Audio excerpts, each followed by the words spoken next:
வணக்கம் நண்பர்களே, இன்னைக்கு எபிசோட்ல என்ன ஒரு பிரம்மாண்டமான திருப்பம் நடந்துச்சு தெரியுமா? நம்ம ஐயனார் குடும்பத்துல இவ்வளவு பெரிய பூகம்பம் வெடிக்கும்னு நீங்க யாரும் கொஞ்சம் கூட எதிர்பார்த்திருக்க மாட்டீங்க. ஆரம்பத்திலேயே வீட்ல எல்லாரும் உட்கார்ந்து பேசிட்டு இருக்காங்க.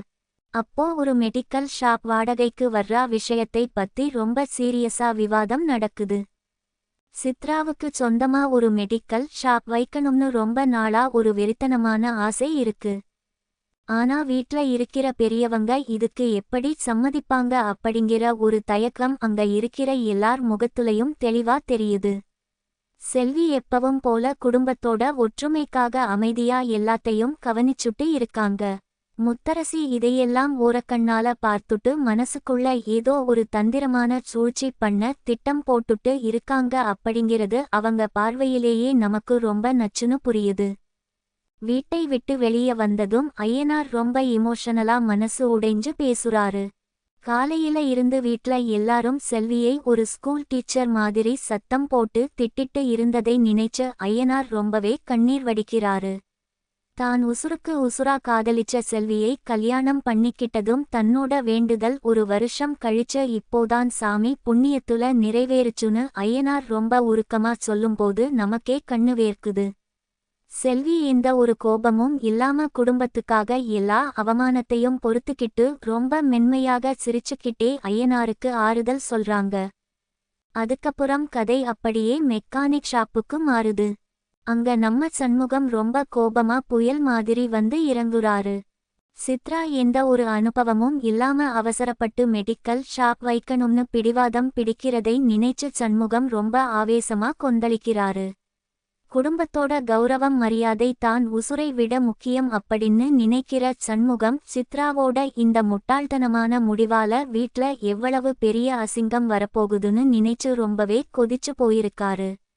அங்க வேலை செய்ற பையன் கிட்ட சண்முகம் தன்னோட மனசுல இருக்கிற பாரத்தை எல்லாம் ஆத்திரமா கொட்டி தீர்க்கிறாரு. கொஞ்ச நேரத்துலயே சித்ரா ரொம்ப கோபமா அந்த மெக்கானிக் ஷாப்புக்கு வராங்க. அவங்களுக்கு உட்காருறதுக்கு நாற்காலி கொடுத்தாலும் அதை கூட மதிக்காம ரொம்ப வெறியா நிக்கிறாங்க.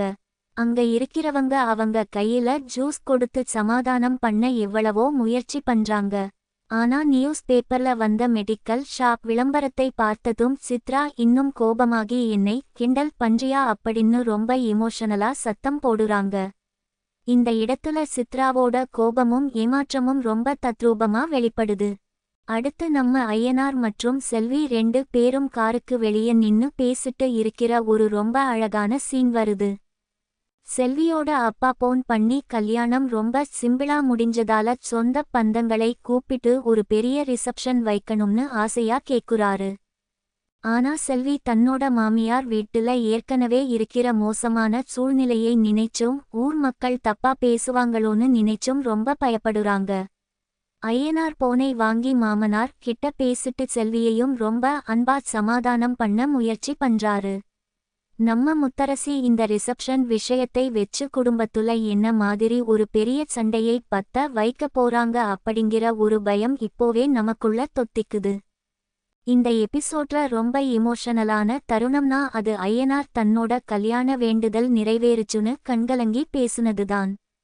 செல்வி தன்னோட குடும்ப கௌரவத்துக்காக அப்பா கிட்ட எந்த ஒரு ஆடம்பர ரிசப்ஷனும் வேண்டாம்னு கண்ணீரோட சொல்றப்போ அவங்களோட அந்த உண்மையான தியாகம் ரொம்ப அழகா நம்ம மனசை தொடுது. இதுல மிகப்பெரிய ட்விஸ்ட் என்னன்னா சித்ரா மெடிக்கல் ஷாப் வைக்கிற விஷயத்துல சண்முகம் இவ்வளவு பெரிய எதிர்ப்பு தெரிவிச்சு முட்டுக்கட்டை போடுவாருன்னு நாம யாருமே எதிர்பார்க்கல. முத்தரசி பின்னாடி இருந்து இந்த பிரச்சனைகளை எப்படி தனக்கு சாதகமா திசை திருப்ப போறாங்க அப்படிங்கிற சஸ்பென்ஸ் ரொம்பவே திகிலா இருக்கு. எபிசோட் முடியும் போது ஐயனாரும் செல்வியும் ரிசப்ஷன் பத்தி ஒரு முடிவுக்கு வராம ரொம்ப குழப்பத்தோடையும் தவிப்போடையும் நிக்கிறாங்க.